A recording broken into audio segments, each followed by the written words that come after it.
18절로 38절 본과 제20주 본과 제20주입니다. 불쌍히 여기시는 예수님, 불쌍히 여기시는 예수님입니다.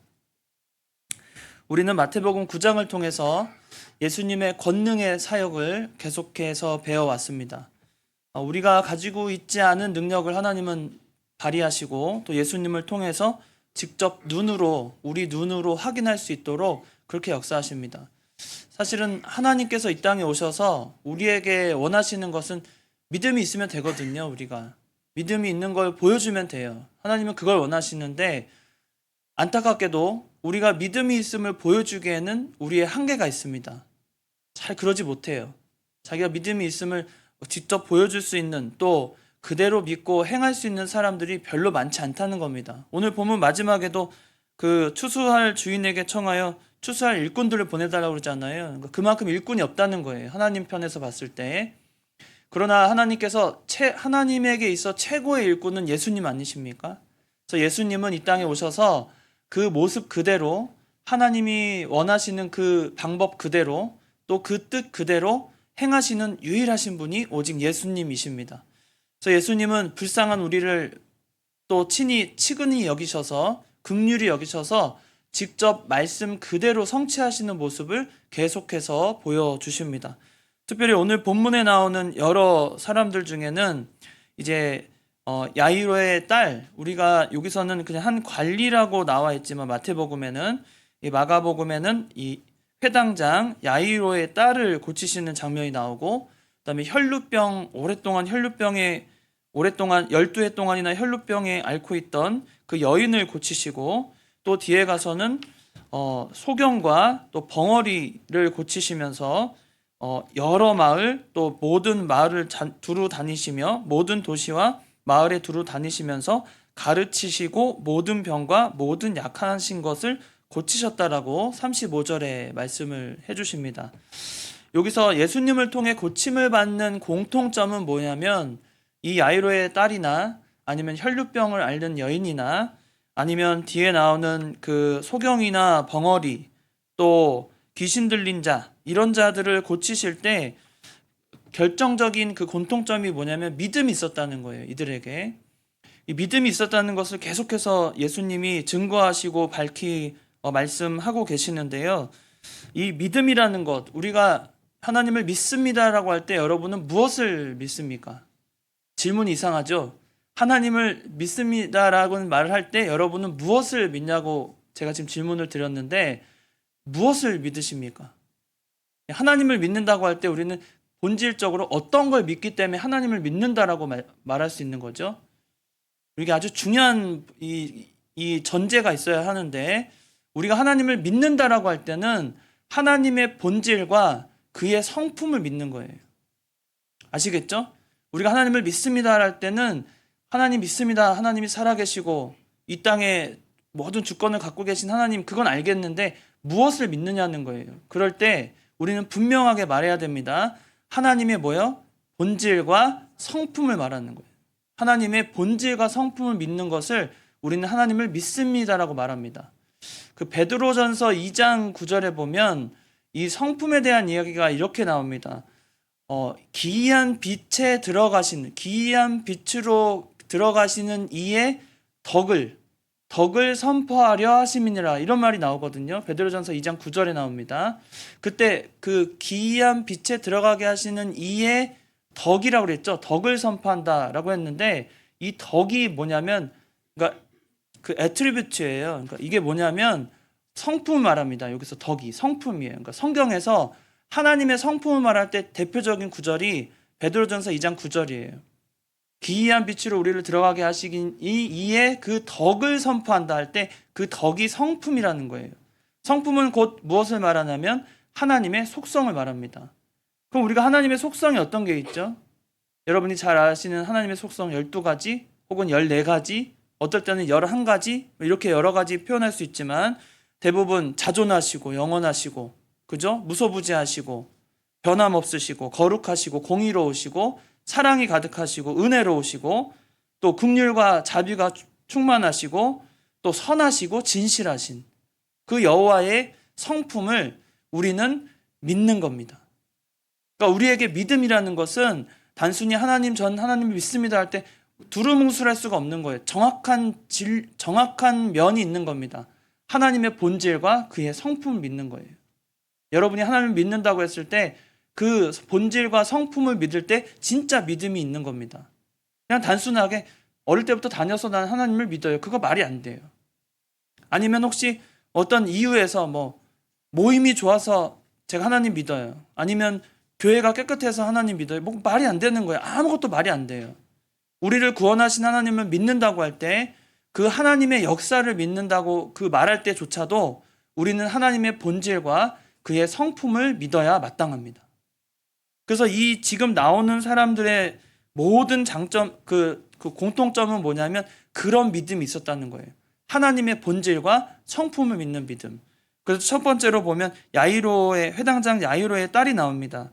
자기 자신이 처음에는 다른 누가복음에 보면 누가복음에 보면 이 야이로라는 이 회장장의 딸이 12살 외동딸이었어요. 그러니까 아주 귀하죠. 요즘은 참 딸이 귀해요. 그래요? 다 귀하죠. 아들, 딸, 다 귀합니다. 근데 당시에 그 12살 외동딸은 야이로에게는 엄청나게 귀한 딸이었던 것 같아요. 게다가 이 딸을 생각하는 마음이 얼마나 구구절절한지, 그가 여기서는 내 딸이 죽었다고 표현했지만 그때는 어떻게 되냐면 거의 죽어갈 때쯤에 예수님께 와요. 오는 중에 소식을 듣죠. 딸이 죽었다고. 그러니까 그렇게 듣거든요. 그러니까 그런 상황 속에, 아주 긴박한 상황 속에서 이 야이로가 예수님을 쫓아와서는 내 딸을 좀 살려달라고 합니다. 살려달라고 하는 거예요. 그리고 알겠다고 예수님이 이제 이 야이로와 함께 동행하시는데, 그때에 그 뒤를 쫓아오던 한 여인이 12해 동안 혈루증을 앓고 있는 겁니다. 이 혈루증이라는 것은 계속 피를 쏟는 거예요. 이 여성이 한 달에 한 번씩 참 고통 중에 있잖아요. 옛날에 그런 말이 있어요. 평생에 여성이 한 달에 한 번씩 고생하는 그 기간이 남자의 군대 기간과 같다. 이런 얘기를 해요. 예전에 그런 얘기가 있었어요. 기간을 따져보면 군대 가서 한 2년, 한 3년, 저는 거의 3년 군 생활을 했는데 그 생활하는 동안에 여성은 평생 다 따지고 보면 그 기간이라는 거예요. 그러니까 고생은 고생대로 하는 거죠. 둘 다. 남자고 여자고. 어쨌든 이 혈루증은 그럼에도 불구하고 시도 때도 없이 피를 쏟고 정말 어지럽고 항상 뭔가 정돈이 안 되고 그런 아주 12해 동안 고생했잖아요. 근데 마가복음 5장 26절에 보면 이 혈루증 앓는 여인의 표현이 어떻게 나오냐면 많은 의원에게 고통을 당했고 많은 괴로움을 받았고 다 허비했고 도리어 더 중하게 되었다라고 표현해요. 그러니까 12해 동안에 고침받으려고 여기저기 유명한 의원들 다니면서 고쳐달라고 했지만 다 소용이 없었고 결국에는 더 많이 허비하고 또 시간 물질 다 허비하고 더 중하여졌을 때 그때에 왔다는 거예요. 지금 긴박하죠. 야이로의 회당장 야이로의 딸이나 이 혈루증 앓는 여인이나 또 뒤에 나오는 모든 자들이 아주 긴박하고 더 이상 소망이 없을 그때 예수님을 만난 거예요. 하나님께서 예수님을 만날 때를 이때 이 사람들에게 정확히 정하신 겁니다. 하나님의 때가 있어요. 하나님이 그 때를 위해서 준비하시고 하나님의 최고의 일꾼을 보내신 겁니다. 예수님께서 하나님이시며 예수님이 하나님이시며 또 하나님에게 있어서는 최고의 일꾼을 이제 이들에게 보내신 거예요. 그래서 이들이 다 이제 고침을 받는데 혈루증 여인 먼저 고쳐주십니다. 가는 길에 내게서 능력이 나온 줄 알미라 하시면서 누가복음에 보면 이에 여인이 더 이상 숨길 수 없어서 제가 그랬다고 고백하죠. 그랬더니 예수님께서 그 여인을 보면서 뭐라고 말씀하십니까? 딸아 안심하라 이렇게 말합니다. 이 딸이라고 말했을 때 이거 아주 애칭이거든요. 딸아. 아주 따뜻하게 말씀하셨을 것 같아요. 지금까지 12해 동안 참 몸과 마음의 고생이 심하게 했던 이 여인이 예수님의 그 한마디에 다 녹아내렸을 것 같아요.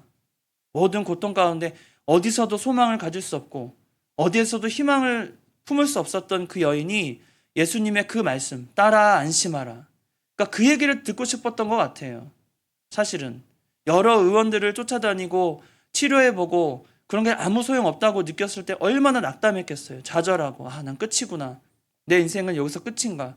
이 고통에서 나는 도저히 벗어날 수 없겠다라고 하는 그런 막막한 현실에 예수님이 등장하셔서 주시는 말씀이 따라 안심하라. 참 그럴 때가 있습니다. 우리는 여러 문제들을 해결받을 때 이렇게 하고 저렇게 하고 참 이성적으로 생각해서 안 될 때 참 속상하거든요. 이것도 해도 안 되고 저것도 해도 안 되네. 어떻게 해야 될까 막막할 때. 근데 사실은 우리에게 가장 필요한 위로는 뭐냐면 누군가에게 어떤 위로의 말을 듣는 게 더 필요해요. 어떨 때는. 그냥 구체적으로 특히 그렇죠. 그 아내하고 남편 대화에서 아내들이 이런저런 막 얘기를 해요. 뭐도 어떻고 뭐도 어떻고 뭐 문제를 얘기해요. 그러면 남편이 가만 듣다가 계속 들으면은 좀 짜증 섞인 대답을 할 수가 있겠죠. 좀 그만 좀 하라고, 더 이상 얘기하지 말라고 뭐 이렇게 할 수도 있어요. 그런데 아내 입장에서는 남편이 그런 얘기를 무슨 뭐 해결책을 내달라는 뜻이 아니라 어떤 뜻이죠? 아내가 자꾸 이런 궁시렁궁시렁거리는 거 무슨 뜻이죠? 그냥 알아달라는 거잖아요, 사실은. 알아주고 그냥 수고했다고 한마디 하면 되는 거예요, 사실은. 남편들이 그거 잘 몰라요. 저도 가끔 모를 때도 있고. 가끔 그럴 때가 있죠. 이렇게 한마디로 다 해결할 수 있는데 거기에 막 말을 보태가지고 서로 말다툼이 돼요. 그런데 그러지 않고 오히려 그럴 때 마음 알아주고 수고했다고, 정말 괜찮다고, 이제 다 잘 됐다고 이 한마디를 듣고 싶은 건데 그걸 이해 못 해주는 거죠. 그러니까 12회 이 고통을 당하고 있는 여인에게도 다른 누군가는 이 여인에게 다가와서 괜찮다고, 찾을 거라고 희망을 줬어야 되는데 12년 동안에 아무도 그런 소망을 주지 못했던 거예요. 오직 예수님이 그런 소망이 되어주시고 이 여인을 고쳐주신 겁니다. 그때 그의 마음을 어루만져 주시면서 하신 얘기가 따라 안심해라. 우리가 예수님을 믿고 하나님을 믿을 때 어떤 결정적인 해결책이 나오지 않을 때도 있어요. 우리는 하나님을 믿을 때 어떤 기복신앙에 달려서 하나님이 반드시 뭘 해주시고 반드시 내가 원하는 걸 해주셔야 내가 하나님을 믿겠다. 그러지 않아요. 우리 믿음은 그렇게 연약하지 않습니다. 안 해주시면 하나님이 믿고 해주시면 하나님이 날 사랑하시고 그렇게 믿으면 완전 기복신앙이잖아요. 근데 우리가 믿는 신앙은 그런 기복신앙이 아니거든요. 그런데 우리가 하나님을 믿을 때 가장 위로가 되는 건 뭐냐면 내가 하나님 앞에 나아가고 내 모든 걸 드러내고 내 연약함을 드러낼 때 하나님이 나를 말씀으로 위로해 주실 때가 있어요. 아무것도 아니에요. 아직 해결도 되지 않았어요. 아직 문제가 완전히 해결된 것도 아닙니다.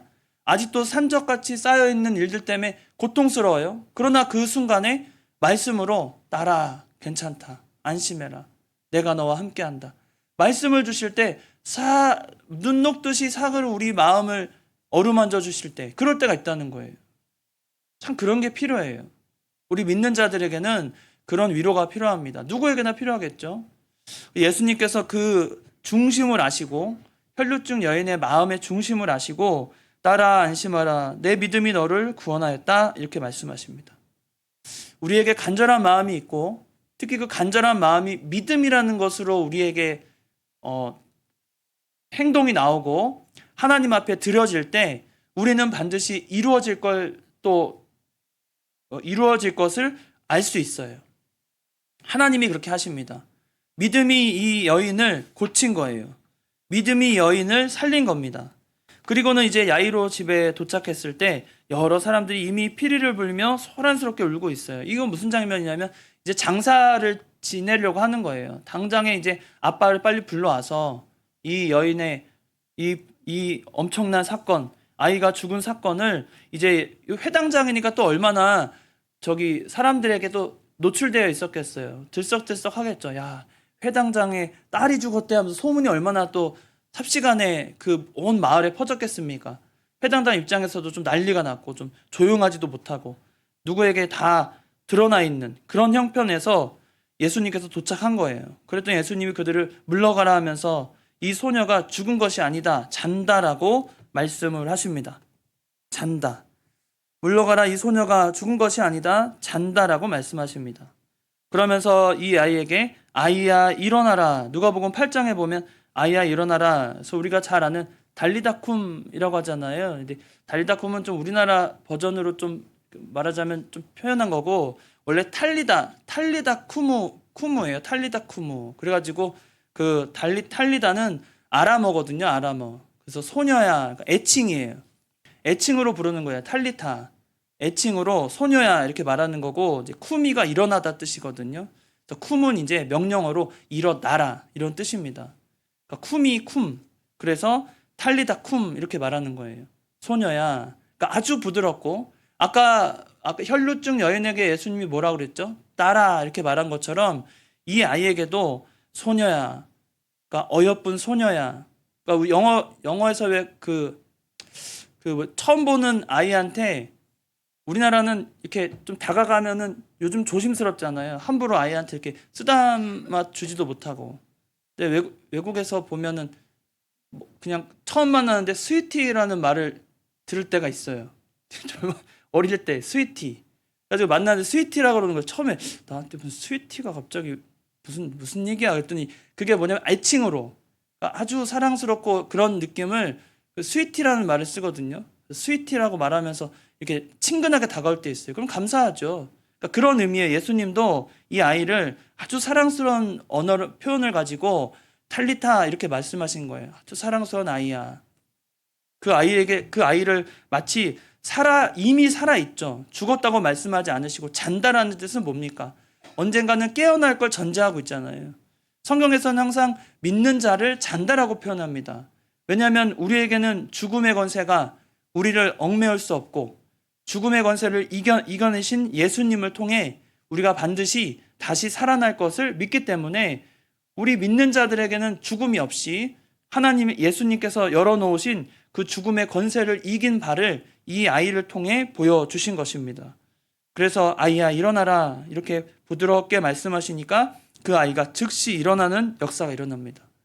그리고 그 길을 떠나서 이제 두 소경을 만나게 되는데, 이 두 소경은 예수님을 보자마자 소리 질러요. 뭐라고 하냐면 27절을 보시면, 예수께서 거기에서 떠나가실 때 두 맹인이 따라오며 소리 질러 이르되 다윗의 자손이여 우리를 불쌍히 여기소서 이렇게 말합니다. 예수님을 보자마자 다윗의 자손이라고 말해요. 이건 다윗을 통해 그 언약의 약속대로 이 땅에 오신 예수님을 인정한 겁니다. 그러니까 여기서 다른 거예요. 다른 사람들은 예수님을 만났을 때 어떤 반응인가요? 혹시 뭐 병을 고쳐주실까? 아니면 예수님이 뒤에 보면은 그 다른 바리새인들 같은 경우에는 귀신의 왕을 의지해서 귀신을 쫓아낸다는 엉뚱한 해석을 내놓잖아요. 그런데 이 소경은 비록 눈으로는 예수님을 보지 못했지만 그들이 가지고 있었던 것은 겸손하게 예수님을 받아들이고 거기에 믿음이 있었던 거예요. 그래서 예수님을 다윗의 자손이여 이렇게 말한 겁니다. 이 다윗의 자손이라는 표현은 언약적 성취를 말해요. 하나님께서 다윗의 자손으로 오셔서 우리의 모든 근심과 걱정과 고통과 우리의 그 어려움을 다 이겨내시고 구원을 이루실 그 예수님을 보여주시기 위해 다윗의 자손으로 오신다는 그 언약을 붙잡고 있었거든요, 유대인들이. 그러니까 그때 실제로 나타나신 분이 예수님이라고 믿는 거죠. 그러니까 언약의 성취가 예수님인 거예요. 그래서 다윗의 자손이여 하면서 고백한 겁니다. 이게 신앙 고백이에요. 그냥 다윗의 자손이라 말한 게 아니라 신앙적으로 고백한 거예요. 예수님이 다윗의 자손이시고 유일하게 우리의 메시아가 되시며 우리를 구원하실 자라고 그렇게 믿음을 가지고 아주 겸손하게 부르짖은 겁니다. 그 모습을 보시고 예수님이 뭐라고 하십니까? 너희 내가 능히 이 일을 할 줄을 믿느냐? 대답하되 주여 그러하오이다. 그러니까 믿느냐고 하니까 그러하오이다 대답한 거예요. 그래서 이에 29절에 보니까 예수께서 그들의 눈을 만지시며 이르시되 뭘로 된다고요? 너희 믿음대로 되라. 그러니까 다 믿음인 거예요. 여러분, 믿음이 전부입니다. 오늘 본문에서 말하고 있는 것은 믿음이 전부임을 말하는 거예요. 서두에 제가 말씀드린 그 믿음이라는 것이 우리에게 얼마나 가치 있고 그것이 얼마나 우리 전체 전인격적인 변화와 우리의 모든 문제의 해답이 거기에 있다는 걸 보여주는 거예요. 인생의 문제는 여러 가지가 있습니다. 병적인 것도 있고 우리 마음속에 뭐 여러 가지 그 문제들이 있죠. 그러나 그 모든 문제의 해결책은 이 문제의 답이 여기에 있다는 거예요. 믿음에 있다는 거예요. 내가 얼마나 하나님을 믿고 의지하고 그것에 감격해서 사느냐, 이것이 또 믿음 안에 우리가 사느냐, 어떤 믿음을 가지고 하나님 앞에 또 드리느냐, 이 모든 것이 인생의 답을 알려주는 것이라고 여기서 본문에서 말하고 있는 것입니다. 너희 믿음대로 되라. 그런데 중요한 것은 하나님이 경고하시는데요. 이 두 소경을 눈을 뜨게 하시고는 30절에 보니까 삼가 아무에게도 알리지 말라고 그랬어요. 근데 좀 이상하지 않으세요? 이 부분을 읽을 때? 왜냐하면 예수님의 입장에서 이 세상에 오신 것은 되도록이면 많은 자들을 구원하는 게 예수님 목적이시잖아요. 이 땅에 오셔서 예수님의 말씀을 전하고 복음을 전해서 하나님의 백성을 최대한 많이 구원하는 게 예수님의 사명이거든요. 그러면은 이런 일을 하실 때, 이 능력이 나왔을 때 사람들로 하여금 예수님을 가만히 있어도 찾아올 거 아니에요. 소경이 눈을 뜨게 하고 혈류증 있는 여인을 고쳤을 때 그 소문이 나면은 사람들이 알아서 올 거 아니에요. 그럼 얼마나 그 전도에 효과가 있겠어요. 그렇죠? 찾아가지 않아도 사람들이 많이 찾아올. 그런데 그때 예수님이 삼가 아무에게도 알리지 말라고 하셨어요. 왜 그러셨을까? 그것은 사람들에게 오해를 사게 하지 않으시려고 한 거예요. 그게 어떤 오해냐면 예수님께 가면 병을 고쳐주고 먹을 거 주시고 예수님이 그런 분이다라고 한 거예요. 단순하게 사람들 눈에는 예수님이 우리의 아무 노력 없이 우리가 가진 것 없이 예수님이 그냥 오셔서 모든 구원을 이루어내시고 고쳐주시고 먹을 거 다 주시는 그런 분으로 아는 거죠. 그러니까 구원자가 아니라 그냥 우리의 생활에 불편함을 해소해 주는 분.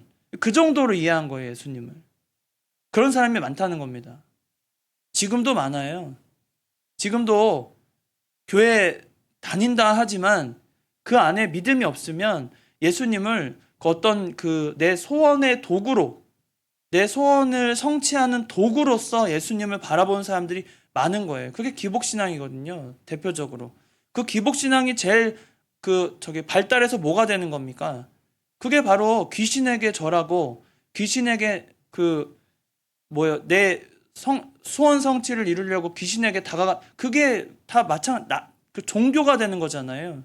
그러니까 예수님께서 경계하신 것은 우리의 믿음이 어떠한 종교의 한 분야가 되는 게 아니라 진짜 하나님을 믿으라는 거죠.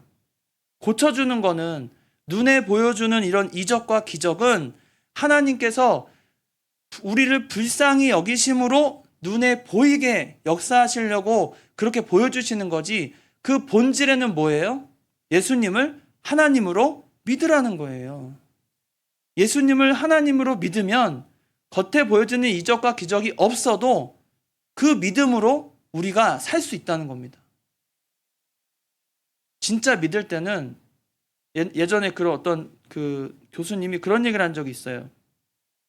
여러분 하나님을 믿습니까? 그러니까 신학생들이 그러죠. 그러는데 그러면 대답하니까 그래요. 그러면 여러분의 어머니가 여러분 어머니인 거 확실합니까? 그러시는 거예요.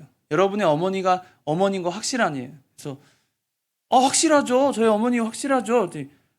마지막에 세 번째 질문이 뭐냐면 봤어요? 직접 어머니가 당신의 어머니인 줄 직접 봤어요? 그러는 거예요. 우리는 어머니가 이렇게 잉태하시고 우리 어머니를 본 적이 없습니다. 어머니가 나중에 병원 기록을 보면 알겠지만 실제로 우리는 그 정도로 우리가 어머니가 나를 낳아주신 것을 기록으로 아는 거지 실제로 그때 내가 인지해서 내 어머니가 이분이구나 그러지 못했다는 거예요. 그런데 어머니를 어머니로 믿잖아요. 섬기고. 근데 우리 하나님을 생각할 때 보지도 못한 하나님을 믿는다는 것이 그렇게 어려운 거라는 거예요. 성도에게 있어서. 그러나 그 믿음이 있어야 진짜 하나님을 믿을 수 있다는 거죠. 이들처럼 큰 병이 걸렸을 때 고침을 받아야 예수님을 믿는 게 아니라 예수님을 하나님으로 믿는 믿음이 있을 때 그게 진짜 믿음이 된다는 거예요. 우리는 예수님이 십자가에 못 박히신 거 못 봤습니다. 12 제자를 만난 적도 없어요. 초대교회 다닌 적도 없습니다. 또 저 멀리 있는 중동 지역에서 그 엄청난 사건들이 일어날 때 우리는 한 번도 그곳에 휩쓸린 적이 없습니다. 한 번도 없어요. 그러나 하나님이 남겨주신 이 기록, 하나님의 말씀이라고 믿고 하나님의 역사라고 믿는 믿음이 우리에게 가장 가치 있고 가장 중요한 믿음의 근거가 된다는 거예요. 우리의 경험은 아침에도 말씀드렸지만 우리가 경험을 통해서 얻는 지식은 한계가 있어요. 경험을 통해서 얻는 지식은 한계가 있습니다. 그래서 도저히 경험으로 얻을 수 없는 일들을 우리는 믿을 때 진짜 믿음이 되는 거예요. 예수님을 믿고 하나님을 믿는다고 말할 때 여러분 경험으로 믿는 거 아닙니다.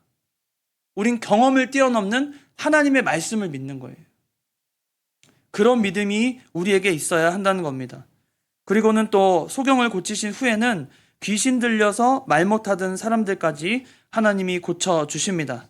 그리고 35절에 모든 도시와 마을에 두루 다니시며 회당에서 가르치시고 천국 복음을 전파하시며 모든 병과 모든 약한 것을 고치시니라. 상세한 내용은 나오지 않지만 이때 이 하나님의 공생의 기간 동안 참 많은 일을 하십니다. 그리고는 그 일도 많으신데 그때 제자들을 통해서 이런 말씀하십니다. 36절에 무리를 보시고 불쌍히 여기시니 이는 그들이 목자 없는 양과 같이 고생하며 기진함이라 그랬습니다. 진짜 하나님을 만나야 되는데 그러지 못하고 가짜와 가짜의 열정을 쏟고, 우리 세상에도 많잖아요. 제가 여러 번 말씀드리지만 이단들 진짜 열심히 삽니다. 여러분 대단해요. 이단 그 신천지뿐 아니라 무슨 뭐 안식교 사람들, 제칠안식교나 여러 뭐 만민중앙교회나 여러 교인들, 그 이단들이 굉장히 많은데 그들이요 진짜 열심히 살고요 세상에서도 굉장히 부지런하고 칭찬받으면서 삽니다. 오죽하면은 안식교 그 아는 분이, 제 아버님 그 거래처 한 분 아는 분이 있어가지고 만난 적이 있는데 얼마나 친절한지 몰라요. 깜짝 놀랐어요. 나중에 안식교라고 그래가지고 이제 얼굴도 안 마주치는데 제가, 근데 그분이 엄청 인간적으로 보면 이렇게 친절한 사람 만나본 적이 없어요. 제가 너무나 친절한 그 친절함이 그냥 얼굴부터 몸, 뭐 품새부터 모든 게 그냥 그랬거든요. 제가 아버님을 좀 도와드린 적이 있어요. 그 20대에 아버님이 크게 다치셔가지고 제가 이제 거래처를 다니면서 이렇게 거래처 사장님을 이렇게 관계를 좀 맺은 적이 있는데 그때 한 거래처였어요. 근데 얼마나 친절하신지, 예? 정말 이런 분, 세상에 이런 분도 있구나 할 정도로, 나중에 알았는데 안식교라고 그러길래 아쉽다 그랬는데, 진짜 이단들 보면요 얼마나 친절하고 자기 그 성품이 얼마나 좋은지 몰라요. 그거에 매료되는 것 같아요. 진짜 매료돼요. 그런 사람들이 많이 있습니다. 그러나 불쌍해요. 한편으로 보면 그렇게 열정을 쏟는데 그게 가짜잖아요. 그렇게 힘을 쏟는데 거기에 진리가 없잖아요. 그렇게 열심을 냈는데 구원이 없잖아요. 진짜를 믿는 우리는 어떨 때는 나태해질 때도 많고 우리가 참 교만해질 때가 훨씬 많은데 그래도 우리를 불쌍히 여기시고 우리에게 이렇게 말씀을 주시는 거예요. 일꾼이 적으니 추수할 것은 많되 일꾼이 적으니 그러므로 추수하는 일꾼에게 청하여 추수할 일꾼들을 보내주소서 하라. 주인은 누굽니까? 성부 하나님을 말합니다. 하나님께 청해서 추수할 일꾼들을 보내달라는 거예요. 우리가 그런 일꾼이 되라는 겁니다. 먼저는 믿음이 있어서 확고한 믿음을 가지고 살고 우리가 그 믿음을 가지고 추수할 일꾼으로 성장하기를 바라시는 거예요. 이 본문을 통해서 하나님의 역사를 우리는 너무 무시하면 안 돼요. 그러니까 어떻게 무시하냐면 하나님의 역사는 당연하게 여겨지고 하나님이 평소에 여러분에게 일어나는 모든 그 일상이 어떻게 보면 우리에게는 굉장한 이적과도 같은 거거든요. 이들이 겪은 특별한 이적이 아니라 평소에 우리가 만나는 평범한 하루도 우리에게는 굉장한 이적이라는 거예요. 믿음 안에서. 여러분, 믿음으로 우리가 사는 겁니다. 우리가 하나님의 믿음으로 말미암아 이 세상에서 평화를 누리고 모든 것을 지금 은혜로 맞이할 수 있는 거예요. 믿음을 가지시기 바랍니다. 그냥 알고 있다고 생각하지 마세요. 얼마나 아세요? 하나님에 대해서 우리 솔직히. 근데 요즘에 그 마태복음 요즘에 하면서 여러분 정말 열심히 하고 계시니까 어떨 때는 제가 점심 먹고 이렇게 단에 서기 전에 슬쩍 지나 보면은 무슨 저기 열람실에 온 것 같아요. 본당에 들어올 때 한 열람실 같아요. 이렇게 다들 그렇게 막 무슨 독서 모드에 공 열공하시느라고 엄청 이렇게 하시니까 참 좋은 면도 있어요. 그래서 좀 좋긴 하다. 좋죠. 참 좋은 겁니다. 뭐든지 하면 그렇게 하면 좋을 것 같아요. 뭐든지 열심히 하고 그 열정으로 우리도 믿음 써야 된다는 거예요. 하나님을 믿을 때 단순히 하나님을 안다 정도가 아니라 하나님의 그 본질과 성품을 알아서 여러분도 누구나 갖지 못하는 그 믿음의 경지에 여러분이 이르시기 바랍니다. 여러분이 추수할 일꾼이 돼야 돼요. 믿음으로 우리가 그런 추수할 일꾼이 되어서 하나님 나라를 확장시키는 일에 힘써야 되는 겁니다. 어려워 보이지만 하나님이 그 가능성을 우리에게 주신 거예요. 믿음은 항상 우리에게 그렇게 요구합니다.